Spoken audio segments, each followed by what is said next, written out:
ബീഹാറിലേക്കാണ്. ബീഹാറിൽ കഴിഞ്ഞ ദിവസം വളരെ ഞെട്ടിപ്പിക്കുന്നതും ക്രൂരവുമായ ഒരു ആൾക്കൂട്ട കൊലപാതകം നടന്നിരുന്നു.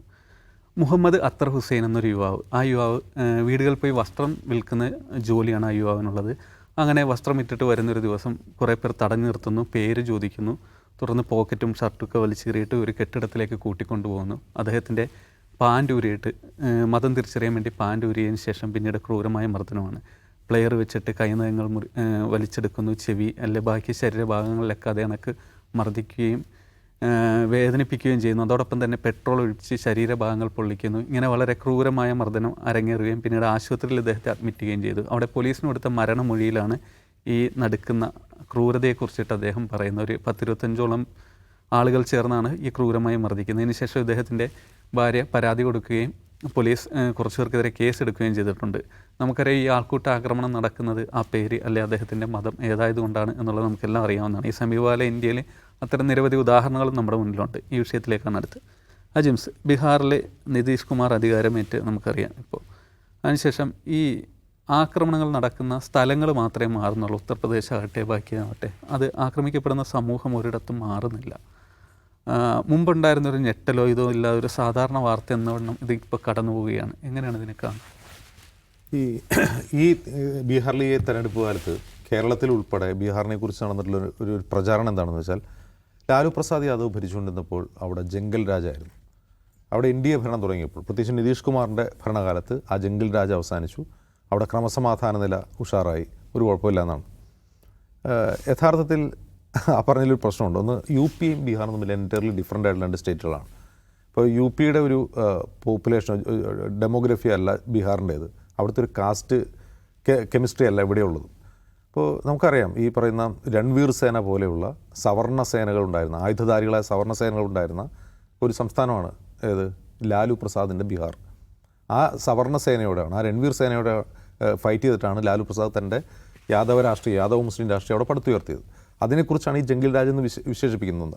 അവിടെ ലോ ആൻഡ് ഓർഡർ പ്രശ്നങ്ങളില്ലായിരുന്നു എന്നുള്ളതല്ല പ്രശ്നം, അന്നത്തെ രാഷ്ട്രീയ സാഹചര്യത്തെക്കുറിച്ചാണ് ഞാൻ പറയുന്നത്. അപ്പോൾ നിതീഷ് കുമാർ വന്നിട്ട് നിതീഷ് കുമാറിന് ഭയങ്കര ഗുഡ് ഗവേണൻസ് ആണ്, വൻ വികസനമാണ് എന്നൊക്കെയാണ് പ്രചരിപ്പിക്കപ്പെട്ടത്. മൊത്തത്തിൽ അങ്ങനെ ഒരു പെർസെപ്ഷൻ ഉണ്ടാക്കിയെടുത്തു ഇന്ത്യ മുഴുവൻ. അതിനുള്ള പബ്ലിക് റിലേഷൻ വർക്ക് കഴിഞ്ഞ ബീഹാർ ഇലക്ഷൻ ഉണ്ടായിട്ടുണ്ട്. പക്ഷേ ഈ കഴിഞ്ഞ ബീഹാർ ഇലക്ഷനിൽ ഈ പുറത്തു നിന്നുള്ള മോണിറ്റേഴ്സ് ശ്രദ്ധിച്ചൊരു കാര്യം, ബീഹാറിൽ വലിയ തോതിൽ മുമ്പ് മറ്റ് സംസ്ഥാനങ്ങളിലുള്ളതിനേക്കാൾ കൂടുതൽ ഹെയ്റ്റ് സ്പ്രെഡ് ആവാൻ തുടങ്ങിയിട്ടുണ്ട്, പ്രത്യേകിച്ചും മുസ്ലിം വിരുദ്ധ ഹെയ്റ്റ്. അതിലേറ്റവും പ്രധാനപ്പെട്ട കാര്യമാരൊക്കെ ബംഗ്ലാദേശ് ഇൻഫിൽട്രേറ്റേഴ്സ് ആണെന്നാണ്. അതിനുള്ള പണി അമിത്ഷാ നേരത്തെ ഇട്ടുകൊടുത്തിട്ടുണ്ട്. ബംഗ്ലാദേശിൽ നിന്നുള്ള ഇൻഫിൽട്രേറ്റേഴ്സാണ്, ബംഗാൾ വഴി കയറിയ ആളുകളാണ് എന്നുള്ളതാണ്. മുമ്പ് നമ്മൾ ജാർഖണ്ഡിലും കണ്ടാണ്, ജാർഖണ്ഡ് ഇലക്ഷൻ്റെ സമയത്ത് കണ്ടാണ്, ബംഗാളിനോട് ചേർന്ന് നടക്കുന്ന ജാർഖണ്ഡിലും ഇങ്ങനെ ഇൻഫിൽട്രേറ്റേഴ്സ് വരുന്നു എന്നുള്ള പ്രചാരണം. അപ്പോൾ സ്വാഭാവികമായിട്ടും ഹെയ്റ്റ് സ്പ്രെഡ് ആകുമ്പോൾ ഹെയ്റ്റ് ക്രൈംസും കൂടും. അത് നമ്മൾ UPയിൽ കണ്ടതാണ്, കഴിഞ്ഞ 10 വർഷമായിട്ട് നമ്മൾ കണ്ടുകൊണ്ടിരിക്കുന്നതാണ്. മധ്യപ്രദേശിലും ഛത്തീസ്ഗഡിലും എല്ലായിടത്തും കാണുന്നു, മഹാരാഷ്ട്രയിലൊക്കെ കണ്ടുകൊണ്ടിരിക്കുന്നുണ്ട്. അവിടെ ഹെയ്റ്റ് കൂടുതലായിട്ട് സ്പ്രെഡ് ആകുന്നു, അവിടെ ഹെയ്റ്റ് ക്രൈംസ് ഉണ്ടാവും എന്നുള്ളതാണ്. അപ്പോൾ നമ്മളിപ്പോൾ ഇത്രയും നാളും ഈ ലിഞ്ചിങ്ങിനെ പറ്റിയുള്ള വാർത്ത മറ്റ് സംസ്ഥാനങ്ങളിൽ നിന്ന് കേൾക്കുന്നു. ബീഹാറിൽ നിന്ന് വളരെ കുറച്ച് കേട്ടിരുന്നുള്ളൂ, അത് ശരിയാണ്. അതിപ്പോൾ ബീഹാറിലേക്ക് സ്പ്രെഡ് ആവുന്നു എന്നുള്ളതാണ്. ബീഹാറിൽ അത് കൂടുതൽ ശക്തമാവാനുള്ളൊരു സാധ്യതയാണ് നമ്മളിപ്പോൾ കാണുന്നത്. അപ്പോൾ ഒന്ന് ആലോചിച്ച് നോക്കുക, അപ്പോൾ ഈ ലോകത്തെ ഏറ്റവും മോശം ഹെയ്റ്റ് ക്രൈമുകളൊന്നാണ് ലിഞ്ചിങ്. അപ്പോൾ ആളുകൾ വന്ന് വെടിവെച്ച് കൊല്ലുക അല്ലെങ്കിൽ വെട്ടിക്കൊല്ലുക എന്നൊക്കെ പറയുന്നതിനേക്കാൾ ഒരാൾക്കൂട്ടം വന്ന് അയാളുടെ ഐഡൻറ്റിറ്റി പരിശോധിച്ച് അയാളെ ചിത്രവധം ചെയ്യുക, ഇയാളെ സംബന്ധിച്ച് ചിത്രവധം ചെയ്യുകയാണ് ഇത്. ചെവി മുറിച്ചെടുക്കുന്നു, പ്ലെയർ ഉപയോഗിച്ച് വിരൽ മുറിച്ച് മാറ്റുന്നു. ഒരു മനുഷ്യനെ ചിത്രവധം ചെയ്യാൻ പറ്റുന്ന രീതിയിലേക്ക് ഈ സിറ്റുവേഷൻ മാറ്റുകയാണ് ചെയ്യുന്നത്. ഇനി ഈ ഹെയ്റ്റ് ഇങ്ങനെ സ്പ്രെഡ് ആകുമ്പോൾ ഹെയ്റ്റ് ക്രൈം കൂടുന്നത് മാത്രമല്ല, ഹെയ്റ്റ് ക്രൈമിലൂടെ ഹെയ്റ്റ് സ്പ്രെഡാക്കുകയും ചെയ്യുന്നുണ്ട്. നമ്മൾ മുമ്പ് കണ്ടതാണ്, രാജസ്ഥാനിലൊരു മനുഷ്യനെ പച്ചയ്ക്ക് ചുട്ടുകൊല്ലുന്നൊരു ദൃശ്യം കണ്ടതാണ്. അതിൻ്റെ ദൃശ്യം പകർത്തി പ്രചരിപ്പിച്ചത് ചെയ്ത ആളുകൾ തന്നെയാണ്. അതായത് ഇങ്ങനെ ചെയ്യും, ഇതാണ് അവസ്ഥ. അതായത് ഒരുതരം ഭയം സൃഷ്ടിക്കുക, സമൂഹത്തിലൊരു ഭയം സൃഷ്ടിക്കുക. അതുവഴി ഇത്തരം കാര്യങ്ങൾക്കെതിരെയുള്ള ശബ്ദങ്ങൾ അടിച്ചമർത്തുമെന്ന്. മറ്റൊന്ന്, ഭരണകൂടത്തെ അല്ലെങ്കിൽ ഭരിക്കുന്നവരെ വിമർശിക്കാതിരിക്കുക, മിണ്ടിക്കഴിഞ്ഞതാണ് അവസ്ഥ എന്നുള്ളൊരു ഭയം എല്ലാ സെക്റ്റിലും പരത്തുക എന്നുള്ളതിൻ്റെ ഒരു ലക്ഷ്യം കൂടിയാണ്. അപ്പോൾ ഇവിടെ ഇരുന്നിട്ടാണ് അപ്പോൾ ഇത് കാണുന്ന, ഇപ്പോൾ ബീഹാറിലല്ലേ ഇത് സംഭവിക്കുന്നത്, അപ്പോൾ ഇന്ത്യയിലെ മുഴുവൻ ആളുകൾ ഇത് കണ്ടുകൊണ്ടിരിക്കുകയാണല്ലോ. ഇന്ത്യയിൽ ഇത് എല്ലാ മനുഷ്യരും ഈ ഒരു ക്രൈമിനെ ഒരുപോലെയാണോ കാണുന്നത്? അങ്ങനെയല്ല. കാരണം ഇപ്പോൾ അഖ്ലാഖ് എന്ന് പറഞ്ഞ മനുഷ്യനെ മോബ് ചെയ്തു. അന്ന് ഇന്ത്യ മുഴുവൻ നോട്ട് ഇൻ മൈ നെയിം എന്നൊരു ക്യാമ്പയിൻ നടത്തിയിരുന്നു, സോഷ്യൽ മീഡിയ ക്യാമ്പയിൻ നടത്തിയിരുന്നു. ഇന്നൊരു ലിഞ്ചിങ് കേൾക്കുമ്പോൾ അങ്ങനെ എന്തെങ്കിലും തോന്നാണ്ട് ആർക്കെങ്കിലും? ഇന്നൊരു നോട്ട് ഇൻ മൈ നെയിം ക്യാമ്പയിനില്ല, അതൊരു വലിയ കുറ്റകൃത്യമായിട്ട് ആർക്കും തോന്നുന്നില്ല. എന്നാൽ റിപ്പോർട്ട് ചെയ്യപ്പെടുന്നില്ല. ഈ സംഭവം പോലും ഡിസംബർ 6-ാം തീയതി നടന്നത്. അതെ, ഡിസംബർ 6-ാം തീയതി മറ്റൊരു പ്രത്യേകത കൂടിയുണ്ട്. ബാബരി മസ്ജിദ് പൊളിച്ച ദിവസം കൂടിയാണ്, അതുകൂടി ഓർക്കണം. അപ്പോൾ ഇന്ന് ഈ വാർത്ത മലയാളത്തിൽ എത്ര മാധ്യമങ്ങൾ റിപ്പോർട്ട് ചെയ്തിട്ടുണ്ട്, മലയാളത്തിൽ എത്ര മാധ്യമങ്ങളിൽ ഇത് വാർത്ത വന്നിട്ടുണ്ട്.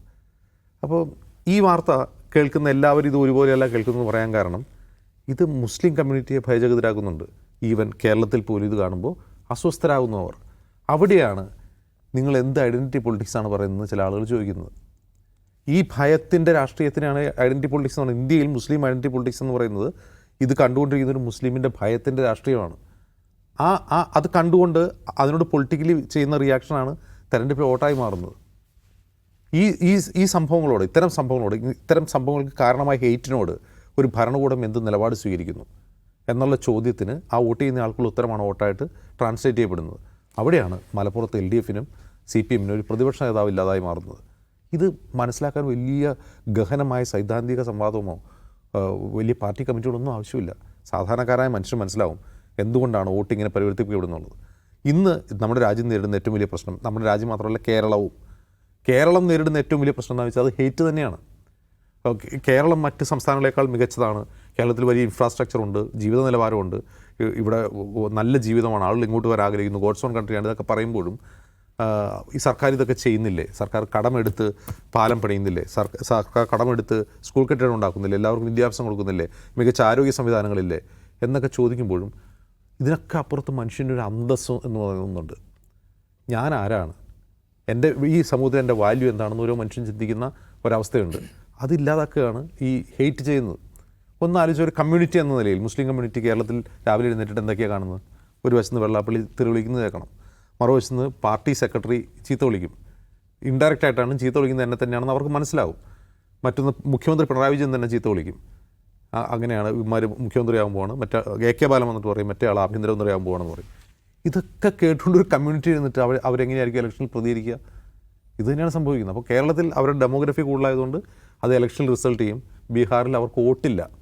ഇനി അതിനോട് രാഷ്ട്രീയമായി പ്രതികരിക്കുക എന്ന് പറഞ്ഞാൽ അവരിൽ പലർക്കും 60 ലക്ഷം പേരാണ് അവിടെ വോട്ടർ പട്ടികയിൽ നീക്കം ചെയ്തത്. നമ്മളിന്ന് മനസ്സിലാക്കേണ്ട കാര്യം ബംഗാളിൽ 58 ലക്ഷം പേരെ മാറ്റിയിട്ടുണ്ട്. നമ്മുടെ SIRൽ എത്ര പേരെ മാറ്റുമെന്ന് കണ്ടിരുന്നിട്ട് നമുക്ക് രാഷ്ട്രീയമായി പിന്നീട് പ്രതികരിക്കാം. അതെ നിഷ, ഇന്ന് മറ്റൊരു വാർത്ത കൂടിയിട്ട് ബീഹാറിൽ വന്നിട്ടുണ്ട്. ഒരു ഡോക്ടർ അവരുടെ സർട്ടിഫിക്കറ്റ് വാങ്ങാൻ വേണ്ടിയിട്ട് ചെല്ലുമ്പോൾ നിതീഷ് കുമാർ അവരെ നിക്കാബ് വലിച്ചു മാറ്റി എന്നുള്ളൊരു വാർത്ത, അത് ഭയങ്കര വിവാദവുമായിട്ടുണ്ട്. ശരിക്കും ഒരു പ്രൊപ്പഗാണ്ട ഇങ്ങനെ അല്ല, ഒരു വലിയൊരു വിദ്വേഷം ഇങ്ങനെ ദേശങ്ങൾ കടന്ന് എല്ലായിടത്തും വ്യാപിക്കുകയും അതിൻ്റെ ഇരയായിട്ടൊരു സമൂഹം മാറുകയും ചെയ്യുന്നൊരു പേടിക്കേണ്ട അവസ്ഥ തന്നെയല്ലേ? അല്ല, അതിനകത്ത് ഏറ്റവും പ്രധാനപ്പെട്ട കാര്യം നേരത്തെ പറഞ്ഞാണ്. അതായത് ഇന്ത്യയിലെ മുസ്ലിങ്ങൾ ആക്രമിക്കപ്പെടുന്നു എന്നുള്ളതൊരു സാധാരണ സംഗതിയായിട്ട് എല്ലാവരും എടുത്തു. അഖിലാഖിൻ്റെത് വലിയ പ്രശ്നമായിരുന്നു, വലിയ വാർത്തയായിരുന്നു, അതിന്മേൽ ഇൻവെസ്റ്റിഗേഷൻസ് ഉണ്ടായി, അതിൽ BJP നേതാക്കളടക്കം പേരുകൾ പുറത്തു വരികയും വിമർശിക്കപ്പെടുകയൊക്കെ ചെയ്തു. പക്ഷേ അഖിലാഖിന് ശേഷം എത്രയോ ആളുകൾ ഈ വംശീയമായ വെറുക്കി ഇരകളാക്കപ്പെട്ട് കൊല്ലപ്പെട്ടു. നമുക്ക് ഒരാളെ പേര് പോലും അറിയില്ല, സീരിയസ്ലി അറിയില്ല. രാജസ്ഥാനിൽ 2 പേരെയാണ് ബൊലേറോ വാണ്ടിക്കകത്തിട്ട് കത്തിച്ചു കൊന്നത്. അവരുടെ പേര് നമുക്ക് ഓർമ്മയില്ല. അവർ രാവിലെ ഇവിടെ ആവശ്യത്തിന് പോയ ആൾക്കാർ തടഞ്ഞു നിർത്തി പേര് ചോദിച്ചു കൊന്നു. അടിച്ച് അവരെ മൃതപ്രായരാക്കിയ ശേഷം മരിച്ചു പോകും തോന്നിയപ്പോൾ ഈ കന്നുകാലി സംരക്ഷണ സംഘം അവർ പോലീസിനോട് കൊടുത്തു. പോലീസ് നോക്കിയിട്ട് പറഞ്ഞു മരിക്കാറായി, ഞങ്ങൾക്കൊന്നും എടുക്കാൻ വയ്യ, വേറെയും കൂടി കളയാൻ. അപ്പോൾ അവരെന്ത് ചെയ്തു? ഇതുകൊണ്ട് വണ്ടി അടക്കം കത്തിച്ചു കളഞ്ഞു. ആ കേസൊക്കെ എവിടെ എത്തി? അങ്ങനെ കൊന്നു കളഞ്ഞ, ബീഫ് കഴിച്ചതിന് പേരിൽ ട്രെയിനിൽ കുത്തി കൊല്ലപ്പെട്ട മനുഷ്യർ, കൊന്ന് മരത്തിൽ കെട്ടിത്തൂക്കിയ ആൾക്കാർ, എത്രയോ ആൾക്കാരുണ്ട്. നമ്മൾക്ക് അവിടെ നിന്ന് പേര് പോലും ഓർമ്മയില്ല. അപ്പോൾ ഞാൻ പറഞ്ഞ കേരളത്തിൽ പോലും ഇതൊരു പ്രധാനപ്പെട്ട വാർത്തയാകാത്തത്, മാധ്യമങ്ങൾക്ക് പ്രധാനപ്പെട്ട തലക്കെട്ടാക്കാൻ പറ്റാത്തതിൻ്റെ കാരണം ഇന്ത്യയിൽ ഇന്നൊരു ഹിന്ദുത്വ പ്രത്യയശാസ്ത്രം ഭരിക്കുന്നു. ആ പ്രത്യയശാസ്ത്രം നിലനിൽപ്പ് മുസ്ലിം വിരുദ്ധതയിലും ന്യൂനപക്ഷ വിരുദ്ധതയിലും ന്യൂനപക്ഷ വെറിയിലുമാണ്. അവർ ആ പണി എടുത്തുകൊണ്ടിരിക്കുന്നു. അതിലിപ്പോൾ എന്താണ് പുതുമ എന്നതിലേക്ക് എല്ലാവരും എത്തി. അതാണ് പ്രശ്നം. അതിൻ്റെ ഇരകളാക്കപ്പെടുന്ന മനുഷ്യർക്ക് മാത്രമേ ആദ്യം അവശേഷിക്കുന്നുള്ളൂ എന്നാണ് ഇപ്പോഴത്തെ യാഥാർത്ഥ്യം. ബാക്കി ബഹുഭൂരിപക്ഷം മനുഷ്യരും ഇരകളാക്കപ്പെടുന്നു പറഞ്ഞാൽ കമ്മ്യൂണിറ്റി മാത്രം പറയുന്നില്ല. ഈ വംശീയ വെറി എന്ന് പറയുന്ന സംഗതി ഡിസ്റ്റർബ്ഡ് ആയ ആൾക്കാരുണ്ട്, അവരാണ് ഇരകൾ. അവർക്കല്ലാതെ മറ്റാർക്കും ഒന്നൊരു പ്രശ്നമായിട്ട് തോന്നുന്നില്ല എന്നതിലേക്ക് എത്തിയിട്ടുണ്ട്. ബീഹാർ എന്നൊക്കെ പറഞ്ഞാൽ നമ്മളിപ്പോൾ ബീഹാറിലേക്ക് പോയാൽ അതിൻ്റെ ക്രൈമിൻ്റെ സ്വഭാവം ഭയങ്കരമായ ഭയപ്പെടുത്തുന്നതായിരിക്കും. ഇതിന് മുമ്പും നമ്മൾ പലതരത്തിലുള്ള സംഗതികളുണ്ട്. എനിക്ക് ബീഹാറിനെക്കുറിച്ച് ക്രൈമിനെക്കുറിച്ച് പറയുമ്പോൾ എനിക്ക് ആദ്യം ഓർമ്മ വരുന്നത് ഒരു ഗ്രാമത്തിൽ മോഷ്ടാവാണെന്ന് പറഞ്ഞ ഒരാളെ ആൾക്കൂട്ടം പിടിച്ചു വെച്ചിരിക്കുകയാണ്. 2 പോലീസുകാർ ബൈക്കിൽ വന്നു. ഞാനൊരു 10-13 വർഷം മുമ്പത്തെ ഒരു ദൃശ്യത്തെക്കുറിച്ച് പറഞ്ഞു. പോലീസ് വന്നിട്ട് ഈ ആൾക്കൂട്ടം പറയുകയാണ് ഇയാൾ മോഷ്ടിച്ചു എന്ന്. അപ്പോൾ പോലീസ് കൂടുതൽ ചോദ്യം ചെയ്യലും തയ്യാറാവുന്നില്ല. ഇയാളുടെ കയ്യിലൊരു കയറ് കിട്ടുന്നു. എന്നിട്ട് ആ കയറിൻ്റെ ഒരറ്റം ഇവരുടെ ബൈക്കിൻ്റെ പുറകിൽ കിട്ടുന്നു. ബൈക്ക് എടുത്തങ്ങ് പോകുന്നു. ഈ മനുഷ്യൻ അതിൻ്റെ പുറകിൽ കിടന്ന് ഉരുണ്ടു പോകണം. പോലീസാണ്. അദ്ദേഹത്തെ തൊലിപുഴപ്പുമാണ്. എനിക്കിപ്പോഴും ബീഹാറിനെ കുറിച്ച് ഓർക്കുമ്പോൾ ഏറ്റവും ഭയാനകമായിട്ടുള്ള ഓർമ്മകളിലൊന്നാണത്. നിങ്ങൾ ഹിന്ദുത്വ വാച്ച് എന്ന് പറഞ്ഞൊരു ഇൻസ്റ്റാഗ്രാം അക്കൗണ്ട് ഉണ്ട്, അതിൽ പോയി നോക്കണം. ഓരോ ദിവസവും അവർ ഇന്ത്യയിൽ നടക്കുന്ന ഹെയ്റ്റ് ക്രൈംസ് അപ്ഡേറ്റ് ചെയ്യുന്നുണ്ട്. വിഷ്വൽസ് ഞാൻ അത് കണ്ട പ്ലേ ചെയ്യത്തില്ല, വിട്ടുകളയും. കാരണം നമ്മളൊരു പൗരനാണല്ലോ, നമുക്കിവിടെ സ്വസ്ഥമായിട്ടും സമാധാനമായിട്ടും അന്തസ്സോടെയും സുരക്ഷിതത്തോടെയും ജീവിക്കാൻ അവകാശമുണ്ടെന്ന ബോധ്യം നമ്മളിവിടെ ജീവിക്കാൻ പ്രേരിപ്പിക്കുന്നു. അതില്ലാത്ത മനുഷ്യന്മാരെ കാണുകയാണ്. നമ്മുടെ അന്തസ്സിനെ മുറി വെക്കുന്നത്, ശരീരത്തിനല്ല, ശരീരത്തിന് രണ്ടാമത് മുറി വെക്കുള്ളൂ. കാരണം ഇങ്ങനെ ആക്രമിക്കപ്പെടുന്നു, ഏതെല്ലാം നിലയ്ക്ക് ആക്രമിക്കപ്പെടുന്ന ഒരു വിഷ്വൽസാണ്, അത് കാണാൻ പറ്റില്ല. ഹിന്ദുത്വ വാച്ച്, ഹെയ്റ്റ് ലാബ്, അവരുടെയൊക്കെ വീഡിയോസ് കണ്ടാൽ നമ്മൾ ഞെട്ടിപ്പോവും. അപ്പോൾ ഇതാണ് ശരിക്കും പറഞ്ഞാൽ നോർത്തിൽ നടക്കുന്ന കാര്യം. അതിപ്പോൾ BJP അവിടെ ഹിന്ദുത്വ RSS അവിടെ ഗ്രാസ് റൂട്ട് ലെവലിൽ പണിയെടുത്തുകൊണ്ടിരിക്കുകയാണ് അവർക്ക് പൊളിറ്റിക്കൽ വിക്ടറിക്ക് വേണ്ടി. നമ്മളിപ്പോൾ അവൻ്റെ അവിടുത്തെ ഏറ്റവും വലിയ പാർട്ടിയായിട്ട് അവർ മാറുന്നത് കണ്ടു. ഇപ്പോൾ കഴിഞ്ഞ ഒരു 2023 ശേഷമുള്ള കാലം എടുത്ത് നോക്കിയാൽ അവിടെ ഇത്തരം ഹെയ്റ്റ് ക്രൈംസ് ആൻഡ് മുസ്ലിം വിരുദ്ധ സംഗതികൾ കൂടിക്കൊണ്ടിരിക്കുകയാണ്. മൊത്തം 85% കൊണ്ട് അധികമായി എന്നാണ് ഇപ്പം അവിടുത്തെ കലാപങ്ങളുടെയും സംഘർഷങ്ങളുടെയും കണക്കെടുത്താൽ പറയുന്നത്. കഴിഞ്ഞ ജനുവരിയിൽ ഒരു ഹിന്ദു മുസ്ലിം യുവാക്കൾ തമ്മിൽ പ്രണയിച്ചതിൻ്റെ പേരിൽ 100 മുസ്ലിം വീടുകളാണ് കത്തിച്ച് കളഞ്ഞത്. ഇതിനു മുമ്പ് കഴിഞ്ഞ സെപ്റ്റംബറിൽ ഒരു 70 വയസ്സുള്ള തുണി വ്യാപാരിയെ ആക്രമിച്ച് കൊലപ്പെടുത്തിൻ്റെ വാർത്ത വന്നിട്ടുണ്ട്. പോലീസ് കസ്റ്റഡിയിൽ മരിച്ചതിൻ്റെ വിവരങ്ങൾ. നമ്മൾ ഈ സമീപകാലത്തെ ഹെയ്റ്റ് ക്രൈംസ് എടുത്ത് നോക്കിയാൽ കുറേ അധികം സാധനം കാണാൻ പറ്റും. അതവിടെ കൂടിക്കൊണ്ടേയിരിക്കുകയാണ്. എനിക്കൊരു കാര്യം തോന്നുന്നത്, ബീഹാർ എന്ന് പറഞ്ഞ സംസ്ഥാനം ഇന്ത്യയിൽ ഇപ്പോഴും ഏറ്റവും പിന്നാക്കം നിൽക്കുന്ന സംസ്ഥാനമാണ്, ഏറ്റവും പിന്നാക്കം. ഇപ്പം ആൾക്കാർ പറയും ഡൽഹിയിലൊക്കെ ബീഹാറിൽ നിന്ന് ആൾക്കാർ പഠിക്കാൻ വരും. എവിടെ നിന്ന് നിങ്ങൾ വരുന്നതെന്ന് ചോദിച്ചാൽ ആൾക്കാർക്ക് ബീഹാർ എന്ന് പറയാൻ പുതിയ യുവാക്കൾക്ക് മടിയാണ്. കാരണം അത്രയും പിന്നിലാണത്. സൗകര്യങ്ങളുടെ കാര്യത്തിൽ ഏറ്റവും പിന്നിൽ. നമ്മൾ ഈ തെരഞ്ഞെടുപ്പ് കാലത്ത് എന്തുമാത്രം വിഷ്വൽസ് കണ്ടു, ഏതെല്ലാം തരത്തിലുള്ള മീഡിയ കവറേജ് കണ്ടു. ധനസുമോ നമ്മുടെ ഡൽഹി ബ്യൂറോ ചീഫ് പോയിട്ട് പറയുകയാണ്, ഒരു ദിവസം 50 രൂപയ്ക്ക് 50 രൂപ കൂലിക്ക് പണിയെടുക്കുന്ന ആൾക്കാരുണ്ട്. അവർക്ക് ശൗചാലയങ്ങളില്ല, പ്രാഥമികമായ ഒരു സംഗതിയില്ല. അവിടുത്തെ വിഷ്വൽസ് കണ്ടാൽ നമ്മൾ ഇന്ത്യൻ പൗരൻ എന്ന നിലയ്ക്ക് നമുക്ക് അപമാനിതരായി പോകുന്ന തരത്തിലുള്ള സിറ്റുവേഷൻ അവിടെയുള്ളൂ. ആ മനുഷ്യന്മാരെ പിന്നെയും ഇത്തരം സംഗതികൾക്ക് അത് കുരുക്കിയിട്ട് പറ്റിക്കുകയാണ്. അവരുടെ ജീവിതത്തിലെ അടിസ്ഥാന പ്രശ്നങ്ങൾ ചോദ്യം ചെയ്യാൻ ഒരു നിലയ്ക്കുള്ള സ്പേസ് ഇല്ല അവർക്ക്. അവരെ ഇങ്ങനെ നിങ്ങൾ മുസ്ലിങ്ങൾ ഹിന്ദുക്കൾ എന്ന് പറഞ്ഞ് പ്രശ്നം ഉണ്ടാക്കി മറ്റവനെ കൊല്ല്, മറ്റവനെ അടിക്കുക എന്ന് പറഞ്ഞ് ഇങ്ങനെ ഇട്ട് കാശക്കാണ്. അവർക്ക് കക്കൂസില്ല, അവർക്ക് കിണറില്ല, അവർക്ക് ജോലിയില്ല, അവരുടെ മക്കൾക്കെല്ലാവർക്കും പഠിക്കാൻ സ്കൂളില്ല. ഇത്ര വർഷം 75 വർഷം ഈ രാജ്യം മുന്നോട്ട് പോയിട്ട് ആ സംസ്ഥാനത്തെ മനുഷ്യർക്ക് ബാക്കി എല്ലാവർക്കും കിട്ടുന്ന അടിസ്ഥാന അവകാശങ്ങൾ കൊടുക്കാൻ ഇവന്മാർക്ക് പറ്റുന്നില്ല. എന്നിട്ട് അവരോട് ഇങ്ങനെ പറയുകയാണ് ഈ ഹെയ്റ്റ്. അപ്പോൾ ബീഹാറിലെ മനുഷ്യന്മാരെ കുറിച്ച് നമുക്ക് തോന്നുന്ന സഹതാപമുണ്ടല്ലോ, അതിൻ്റെ പീക്കിലാണ്. ഒരു അടിസ്ഥാന അവകാശവും ഇല്ലാതെ അത് ചോദിക്കാൻ പോലും ശേഷിയില്ലാത്ത മനുഷ്യരാക്കി അവരെ കുരുക്കി നശിപ്പിക്കുന്നു. ഒരു സൊസൈറ്റി ഇല്ലാതായി പോകുന്നതിൻ്റെ കാഴ്ച എന്തുമാത്രം വലുതാണ്. ഒന്ന്, ഈ പറയുന്ന ഹെയ്റ്റ് പ്രചരിപ്പിക്കുന്നതിനെ കുറിച്ചാണ്.